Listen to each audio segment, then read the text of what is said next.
Now, I was at a music festival with my wife on Friday, and the heat there was so oppressive that we had to actually leave out of the stadium because of a thunderstorm warning. But while we were outside waiting on the concert to either restart or get called, this young lady came and sat down beside us. And me and my wife continued talking. And the next thing I know, I looked around and this lady had fainted. I mean, totally just collapsed.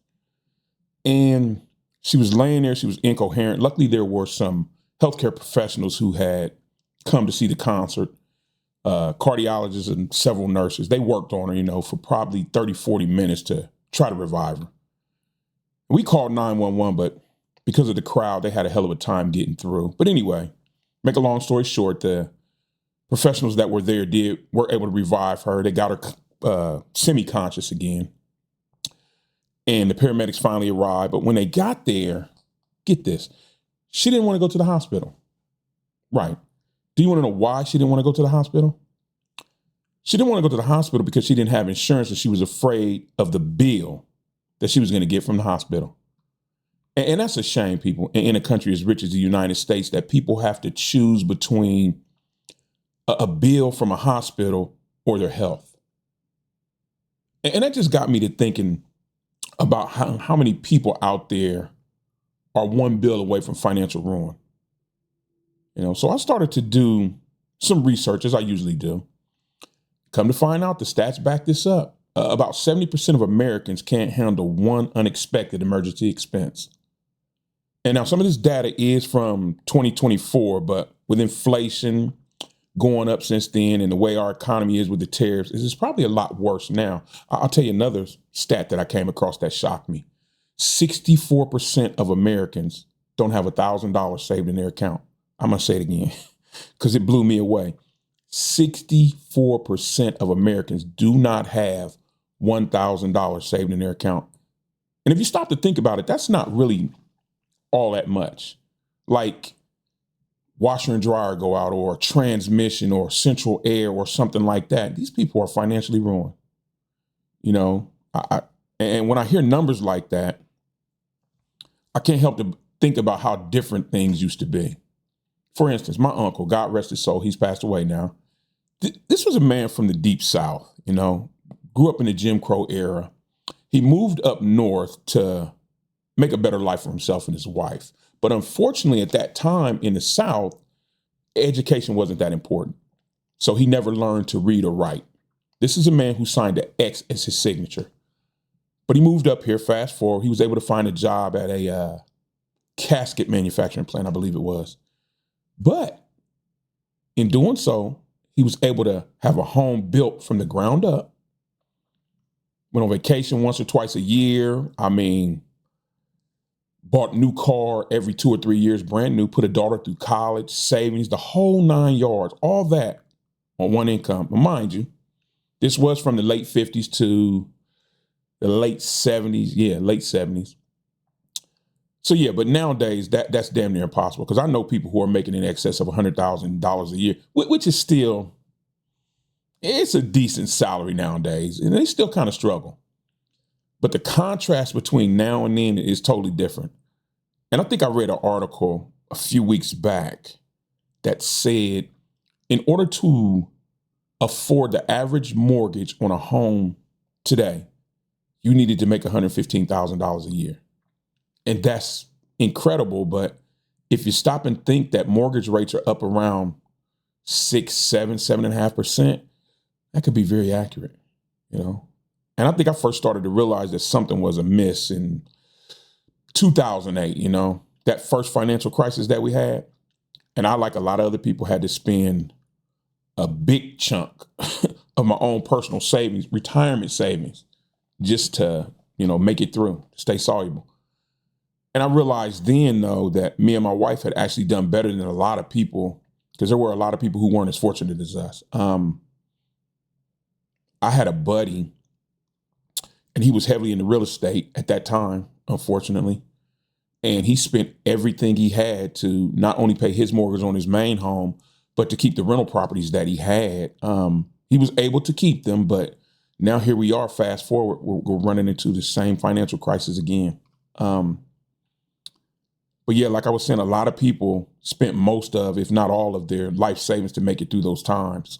And the problem is most of us were already up in age. When I say up in age, we were mid 30s, some of us maybe 40. So we don't have another 20 or 30 years to make up what we spent. So some people are simply now living paycheck to paycheck, one or two missed paychecks. And that could be the difference between being homeless or having a home. And that's just so sad to me, man. It's sad because we're not talking about people who aren't willing to work or contribute to society. We're talking about people who get up and go to work every day. And what do they call it? The working poor is what they're called nowadays. I saw a docudrama, I think it's called, about some people out in California who had full-time jobs, working 40, sometimes 40 plus hours a week, but they were forced to live in their cars because they couldn't find affordable housing. It was just too damn expensive. And I mean, that's sad. That's sad when you do everything that you're supposed to do as a citizen, you were promised, and the country doesn't deliver on its promise to you. And then we turn right around and we're faced with this same kind of dilemma again. Inflation is going up. The economy, I don't care what you think, is not doing that great. A dollar's not really worth that much anymore nowadays. I mean, just stop and take a look around you. Gas is up, food prices are up, mortgage interest rates are up, everything is up. The only thing not up is your pay. It hasn't kept pace with the cost of living. Your money just doesn't go as far as it once did. I'll give you an example. A buddy of mine just got laid off from his trucking job. He'd been there since 96. That was his profession. That's what he thought he was going to be doing for the rest of his life. But if you know anything about the trucking industry, it's in the shitter. I mean, I hate to say it like that, but it's in the shitter.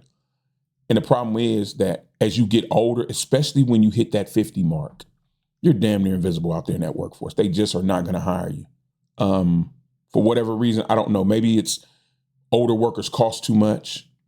They're a bigger risk. They feel like they're not AI fluent, they bring old ideas into the workplace. I don't know, but anybody over a certain age can tell you how hard it is to secure adequate employment.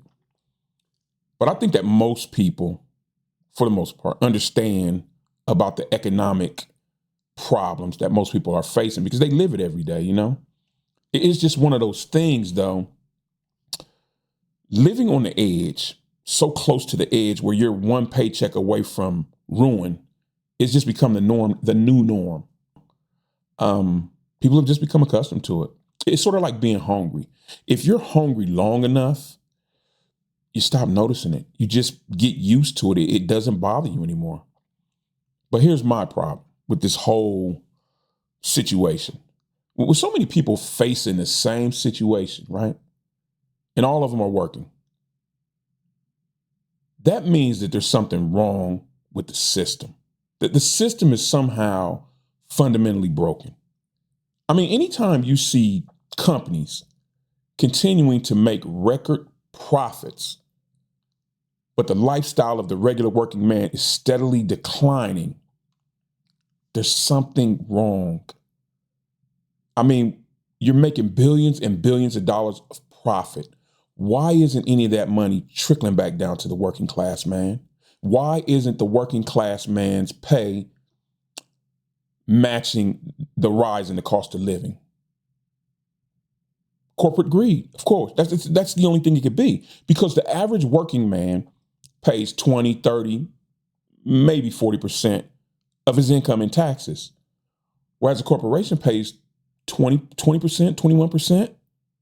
Make it make sense to me. How is that fair? How is my tax rate so much more than a corporation's? And why can't any of that money trickle back down to the working man? Because we've accepted it. We are so busy fighting each other that we can't view what's really going on. We have to stop the infighting, people. I just want to say that out. We got to stop this left against the right and look up and realize that the people who are keeping us oppressed, so to speak, financially. Think of a triangle, right? You got a top, you got a bottom. There's a lot of space at the bottom, very, very little space at the top. The top of the triangle is the billionaire class, the ones who truly run our country, the ones who make the decisions, who have the money to influence change and laws and rules and regulations. We're at the bottom. We're the mass. We're the middle class, which they are actively eliminating. But we're so busy fighting each other at the bottom, the top continues to do what it wants to do. And they make more and more space between us. We have to stop that. We are not each other's enemies. The enemies are the people at the top who are keeping all the profits from themselves and giving us the scraps. And that's the honest to God's truth. My biggest fear is that if we don't stop all this infighting and nothing changes, America's going to become a third world country. I mean, all you have to do is look around you. I see things going on in our country and taking place that I never thought would happen here, that I only saw happen in third world countries. It's hard for me to believe that it's going on in American soil, but it's happening. Societal collapse is not out of the question, people. And if it happens here, it'll be bad because we as Americans are used to excess. We're used to having plentiful, whatever it is we want. We're used to having our way. And so it'll be really bad for us. But I don't want to sound like this old fat doomsayer, because I'm not. I just want to make people aware of what's going on. And like I said, if we get together and work towards changing what's going on, we can do it. Collectively, we have the power. We can force change. We can force people in office to do the things that we want to do, but we have to get together to do it. We can't continue to say and listen to people who say, well, I'm going to do this, or I'm going to do this when I get in office, and then get in office and do none of that. And that's on both sides. That promises are made on the right, promises are made on the left, and they're broken on both sides. And we all have to get together and realize that we're all being played. The left and the right are both wings of the same bird. Their only concern is money. Explain this to me. How does a senator or congressman who makes $100,000, $200,000 a year, I believe, how do they get in Congress or the Senate, and 3 or 4 years later, they're worth $20, $40 million? Explain that to me, because I'd like to know the information that they like to know. I'd like to be privy to the information that they're getting so I can make some investments like that. You see, that's what I'm talking about. They go in hungry, but once they're there, they become a part of the machine. And they're not going to jeopardize that money to do what you want. So they no longer work for us, the people. And that's a problem. Think about our country.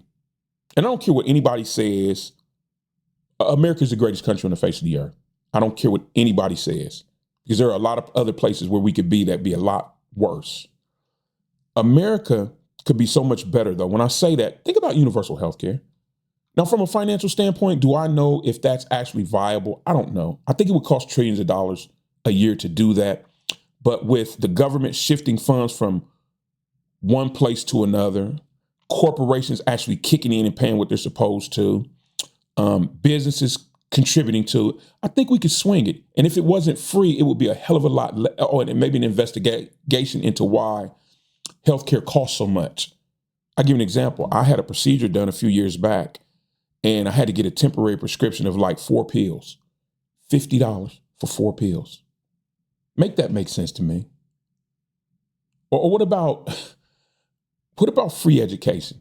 If not free, damn near free, subsidized, government subsidized education, or student loans with no interest for the kids, so they don't come out of college strapped with fucking lifelong $200,000 worth of debt and can't afford a home. To me, it makes more sense because a healthy, educated population has a higher income potential. That's more money going into our economy. That helps everybody, But I don't know. Again, like I said, I don't want to sound like a doomsayer. I just want to bring light to what's going on and let people know that they're not alone out there. A lot of people may think that they're the only ones out there going through this, and that being because no one talks about this. There are a lot of people. Think about that. 64% have less than $1,000 saved in their accounts. That means that 64% of the people you pass on the street are in the exact same boat as you if you're in that boat. That's nothing to be ashamed of. That's not a you problem. That's a societal problem. And now that I think about it, Maybe that's why we see the increase in drug abuse, suicide, alcoholism. I mean, these are major stressors. And people live with this 24/7 and they don't see a way out. And I can see the stress levels being so high, people turn to alternative forms of escape, so to speak. And maybe that's why, maybe that's why we see so much anger in our country. People are frustrated with their situations and they don't know what to do. And it builds up in them and it explodes. I mean, I don't know. Again, like I said, I'm just an old man.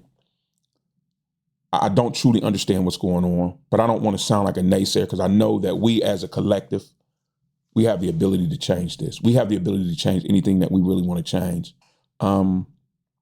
Maybe somebody will start some forums or groups or something where people can get together and vent and talk about it and feel some type of camaraderie. And maybe we can save some lives. Maybe we can find a way out of this, And if you have any suggestions, thoughts, whatever, drop them down in the comments and let's talk about them. Let's discuss this. Let's open up this line of communication and let's stop this infighting. We're all Americans. And if we lose America, where are we going? There's no place like America. Let's be honest.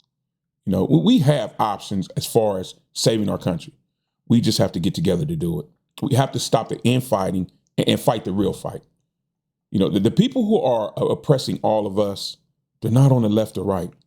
They're at the top. But hey, at any rate, like I always say, please, by all means, take care of yourself. Take care of each other. Treat each other with more kindness, more respect, more empathy. We're all in this fight together, As always, I'm Unc. I'll see you guys in the next one.